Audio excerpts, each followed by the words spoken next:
वेंकटेश के नारियल के बाग थे। वो नारियल के पेड़ों पर चढ़कर नारियल तोड़ता था और फिर इन नारियलों को कारोबारी को बेच देता था और पैसे कमाता था।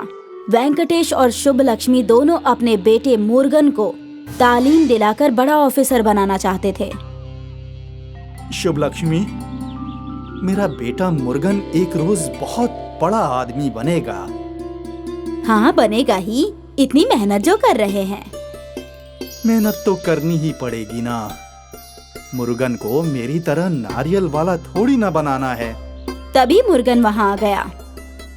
अब्बा, मैं एक रोज बहुत बड़ा आदमी बनूंगा और आपको गाड़ी में घुमाऊंगा, गाड़ी में।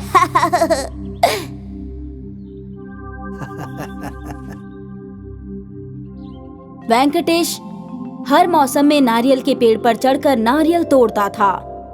वो अपने काम में माहिर था।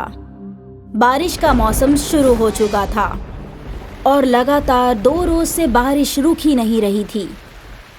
ऊपर वाले के करम से ये बारिश जल्दी रुक जाए।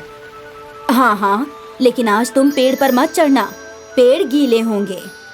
अरे मेरी बेगम साहिबा, मैं पहले भी गीले दरख्तों पर चढ़ चुका हूँ। वो तो मैं जानती हूँ, लेकिन होशियारी बरतना बहुत जरूरी है ना।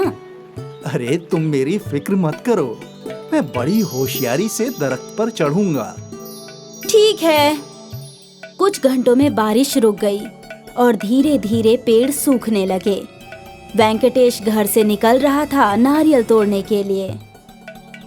अब्बा, मैं भी आज आपके साथ आऊंगा। मुझे भी पेड़ पर चढ़ना सीखना है। अरे लेकिन अभी नारियल के दरख्त गीले होंगे। अगर आप गीले पेड़ पर चढ़ सकते हो तो मैं भी चढ़ सकता हूँ।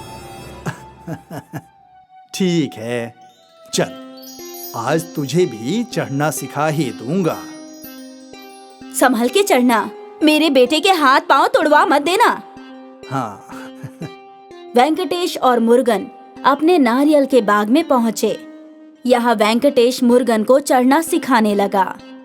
ये देख मुर्गन, ऐसे बड़े अच्छे से देख के कदम रखना, समझा? ठीक है अब्बा। मुर्गन कोशिश करने लगा, लेकिन उसका तवाज़ुन बन ही नहीं रहा था। तू कोशिश करता रह, मैं तब तक नारियल तोड़ता हूँ।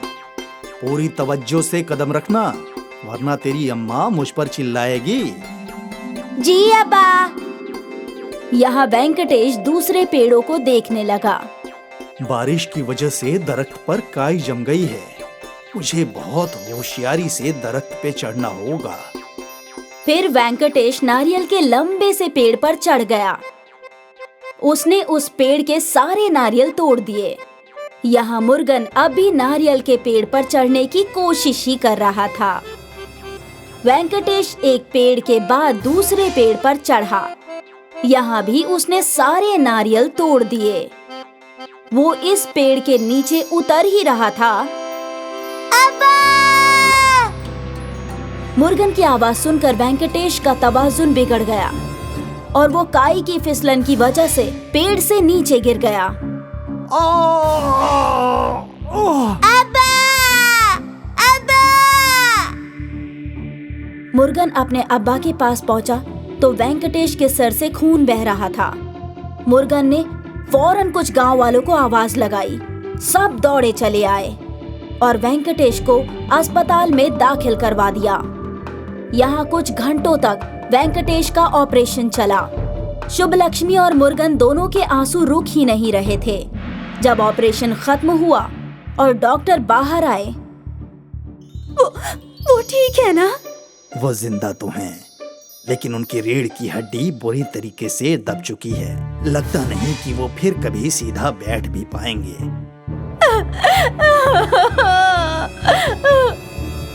शायद उन्हें जिंदगी भर सिर्फ बिस्तर पर ही लेटना पड़े। डॉक्टर की बात सुनकर शुभ लक्ष्मी और मुर्गन दोनों फूट फूट कर रोने लगे।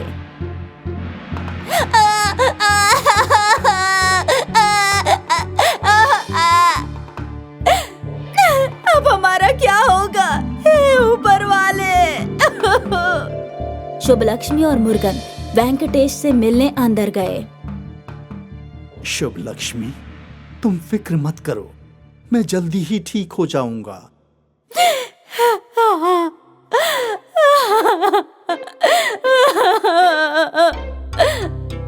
मुर्गन रोते हुए बाहर चला गया। इसे क्या हुआ? क्या बात है शुभ लक्ष्मी? डॉक्टर ने बोला कि आप कभी बैठ नहीं पाएंगे। आपकी रीढ़ की हड्डी पूरी तरह से दब गई है। क्या? अब वेंकटेश भी डर गया। 1 माह बाद वेंकटेश को घर लाया गया। अब घर कैसे चलेगा? मैं उठ ही नहीं सकता हूँ। दरख्त पर चढ़कर नारियल कैसे तोड़ूंगा? आप चिंता मत कीजिए, मैं कुछ ना कुछ कर लूंगी।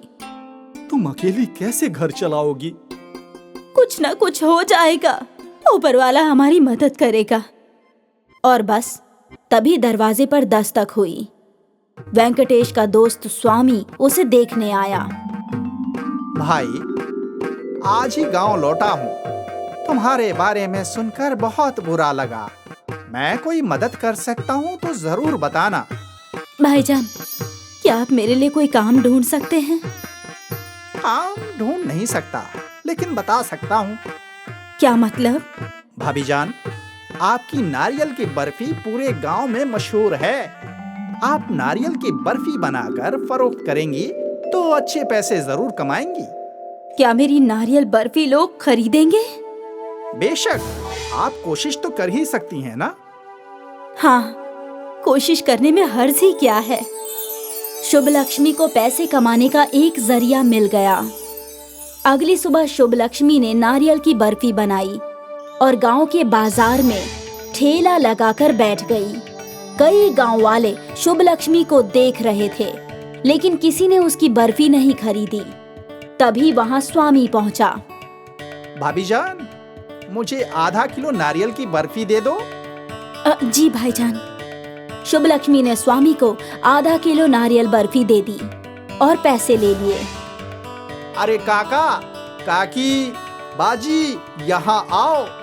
ये बर्फी इतना मजेदार है ना, जरा चक्कर तो देखो। आओ आओ आओ। स्वामी के बुलाते ही काफी लोग वहां जमा हो गए। सभी ने बर्फी का एक एक टुकड़ा चखा। ये तो वाकई लजीज है। शुभ लक्ष्मी, मेरे लिए 1 किलो बांध दो। हाँ, हकीकत में ऐसी नारियल की बर्फी जिंदगी में मैंने नहीं खाई।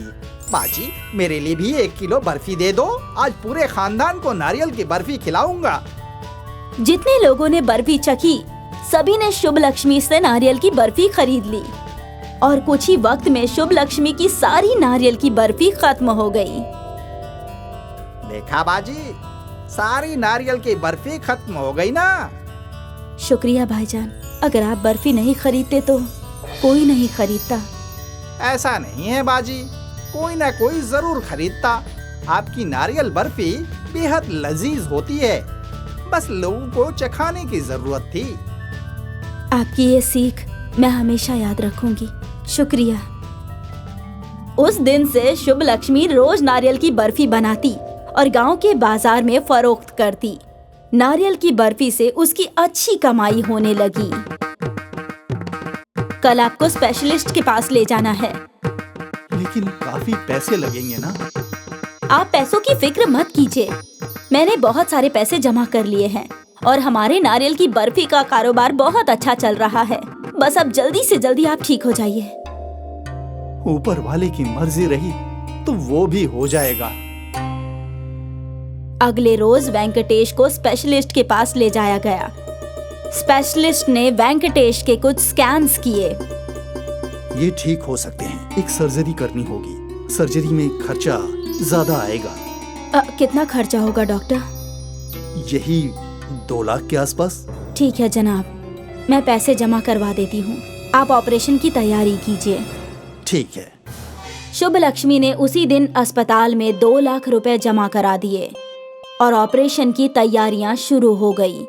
अगली सुबह स्पेशलिस्ट डॉक्टर ने वेंकटेश का ऑपरेशन किया। आप फिक्र मत कीजिए, कुछ ही रोज में आपके शौहर बिल्कुल ठीक हो जाएंगे। शुक्रिया डॉक्टर। काफी रोज बाद इस खानदान की जिंदगी में खुशियां आ गई। इसलिए मुर्गन और शुभ लक्ष्मी खुशी के आंसू रोक ही नहीं पाए। आज इतने रोज बाद वेंकटेश उठकर बैठा था। अब्बा! अरे मुर्गन, अब क्यों रो रहा है? अब तो सब कुछ ठीक हो गया है। हाँ, अब सब ठीक हो गया है। ऊपर वाले का बहुत बहुत शुक्रिया। कुछ रोज बाद वेंकटेश चलकर अपने घर गया। शुभ लक्ष्मी, अगर तुम नहीं होती तो मेरा क्या होता? सब कुछ अच्छा ही होता। अब सब ठीक है ना, तो बीते बातों के बारे में क्या सोचना। आप आराम कीजिए। मुर्गन, अब्बा का ख्याल रखना। मैं नारियल बर्फी फरोख्त करके आती हूँ। आज भी फरोख्त करने जाओगी? इस नारियल बर्फी की वजह से तो सब कुछ ठीक हुआ है। इसने हमारी इतनी मदद की है जब हमारा बुरा वक्त चल रहा था, तो अच्छे वक्त में हम थोड़ी इसका साथ छोड़ सकते हैं। मैं जल्दी लौट आऊंगी। ठीक है। और शुभ लक्ष्मी बाजार पहुंच गई नारियल बर्फी फरोख्त करने। वहाँ ग्राहक पहले से ही उसका इंतजार कर रहे थे।